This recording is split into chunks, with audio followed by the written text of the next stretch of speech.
Assalamualaikum warahmatullahi wabarakatuh.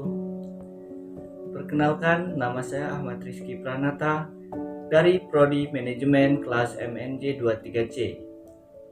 Di sini saya akan mempresentasikan tugas video pengantar ilmu ekonomi mikro dengan dosen pengampu Miss Kemala Puji SEIME dengan materi ke-9 yang berjudul konsumen, produsen, dan efisiensi pasar.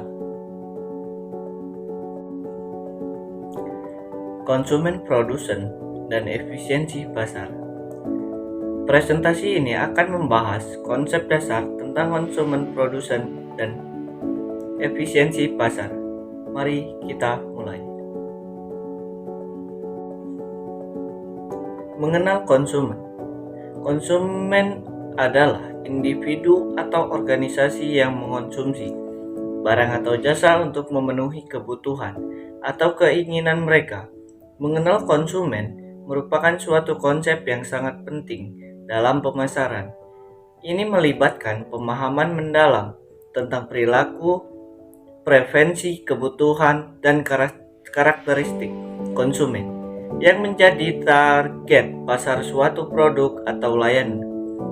Dalam konteks pemasaran, pengertian mengenal konsumen mencakup beberapa aspek utama, yaitu 1. Pemahaman terhadap kebutuhan dan keinginan. Perusahaan perlu memahami apa yang dibutuhkan dan diinginkan oleh konsumen.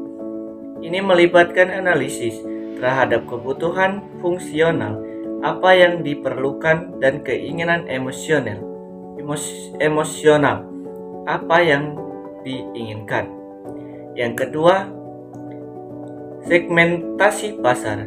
Mengenal konsumen melibatkan pemahaman tentang bagaimana pasar dapat dibagi menjadi segmen yang berbeda berdasarkan karakteristik tertentu seperti usia, jenis kelamin, lokasi geografis, tingkat pendapatan, dan lainnya. Yang ketiga, perilaku konsumen. Pemahaman terhadap perilaku konsumen melibatkan analisis mengenal bagaimana konsumen membuat keputusan pembelian, apa yang memotivasi mereka, dan bagaimana mereka berinteraksi terhadap faktor-faktor eksternal. Yang keempat, mengumpulkan dan analisis data. Perusahaan dapat menggunakan data konsumen baik yang diperoleh dari survei, analisis pembelian, atau data demografis lainnya untuk memahami lebih baik profil dan kebiasaan konsumen. Mengenal produsen. Produsen adalah individu atau organisasi yang menciptakan atau menghasilkan barang atau jasa untuk memasok ke pasar atau untuk dijual kepada konsumen. Mengenal produsen melibatkan pemahaman tentang perusahaan atau individu yang melibat dalam produksi barang atau jasa. Ini termasuk pemahaman terhadap kegiatan, tanggung jawab, dan strategi yang dilibatkan dalam proses produksi. Berikut adalah beberapa aspek yang terikat dengan mengenal produsen. Yang pertama, proses produksi. Ini mencakup pemahaman tentang langkah-langkah yang diperlukan untuk menghasilkan barang atau layanan. Proses ini bisa melibatkan berbagai tahap, mulai dari perencanaan, pengadaan bahan baku, produksi, hingga distribusi. Yang kedua, kualitas produk. Produsen bertanggung jawab untuk memastikan kualitas produk yang dihasilkan. Ini melibatkan pengendalian kualitas selama seluruh proses produksi, mulai dari seleksi bahan baku hingga inspeksi akhir produk. Yang ketiga, inovasi dan pengembangan produk. Produsen seringkali melibat dalam kegiatan inovasi dan pengembangan produk untuk memenuhi kebutuhan pasar dan berkembang. Hal ini mencakup penyelidikan pasar, penelitian dan pengembangan produk baru, serta meningkatkan produk yang sudah ada.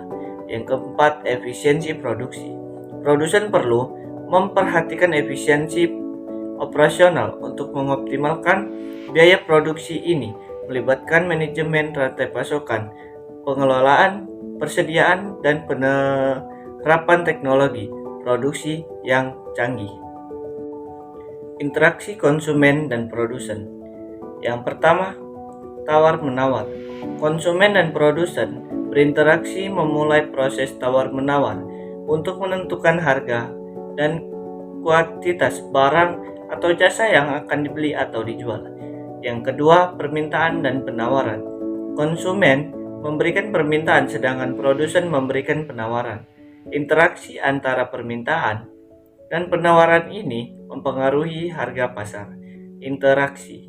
Konsumen dan produsen melakukan transaksi pembelian dan penjualan untuk memenuhi kebutuhan dan mencapai keuntungan. Keseimbangan pasar. Permintaan dan penawaran. Ketika permintaan dan penawaran seimbang, pasar mencapai keseimbangan di mana harga dan kuantitas barang atau jasa ditentukan. Harga equilibrium. Harga equilibrium adalah harga di mana kuantitas yang diminta oleh konsumen sama dengan kuantitas yang ditawarkan oleh produsen. Utilitas maksimal. Dalam keseimbangan pasar, konsumen dan produsen mencapai utilitas maksimal karena dapat memenuhi kebutuhan dan mencapai keuntungan secara efisien.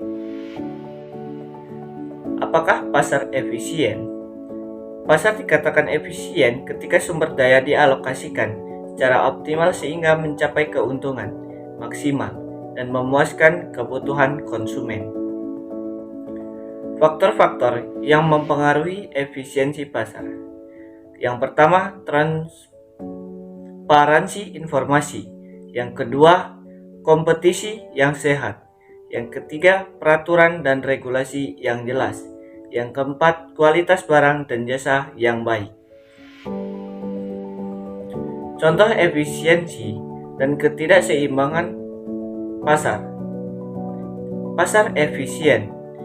Sebuah pasar saham efisien mengalokasikan modal secara efisien dan memberikan informasi yang akurat kepada investor.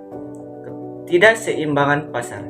Contoh ketidakseimbangan pasar adalah ketika menjadi pemborosan sumber daya dalam produksi barang yang tidak diminati oleh konsumen. Sekian presentasi dari saya. Bila ada salah kata saat saya berpresentasi, saya mohon maaf. Dan saya, Ahmad Rizky Pranata, pamit undur diri. Wassalamualaikum warahmatullahi wabarakatuh.